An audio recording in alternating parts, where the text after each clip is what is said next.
Mob নিয়ে অনেক কথা আমার দেশে হয়। আসুন দেখি বইপত্রে মব কারে কয়। মব হলো সুশাসনের চরম অবক্ষয়। এটা দিয়েই শাসকেরা পাইয়ে দিত ভয়।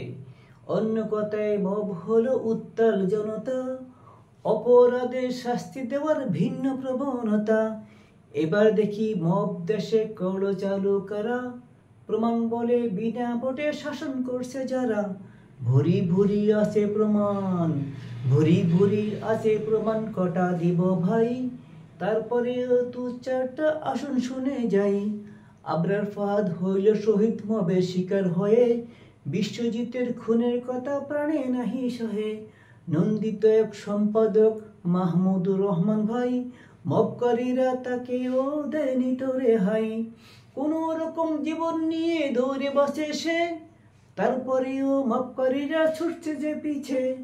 ৭০ ঊর্ধ্ব আবুল আসাদ প্রবীণ সম্পাদক, তার উপরও হামলা করে আওয়ামী সেই মব। ঢাবি শিক্ষক মাহবুবুল্লাহ পাইনি তো রেহাই, এই কাতারে আরো আছে হিরো আলম ভাই। ডাকসু বিবি নূরের কথা কিভাবে বাদ দেই, আরো ছিল নন্দিত শেখ পীরে জন্ম নাই। যে যা বলুক আমার দেশে মব চাই না ভাই, প্রমাণ রেখে এবার আসুন অন্যদিকে যাই। এবার জানবো মোদের দেশে আসলো কেন মব, কণ্ঠরোধ করে দেওয়া ছিল যে মতলব। ছলছাতুরি যাই না গেলে গদি হবে শেষ, মবের নিয়ম চালু কইরা শেষ করিল দেশ।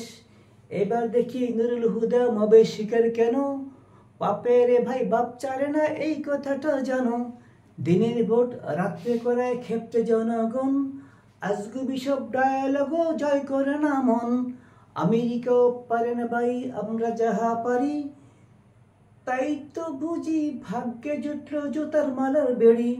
অতি কথন দায় হয়েছে ভোট ডাকাতি আরো, তাই তো বলি স্বাধীনের পর চামচামিটা ছাড়ো।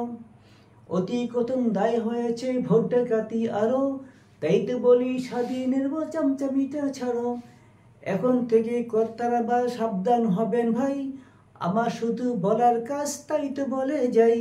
ভুল কিছু হইয়া গেলে ক্ষমা করে দিও, ভালো কাজে আমায় তবে সঙ্গে তোমরা নিও। ধন্যবাদ। আসসালামু আলাইকুম।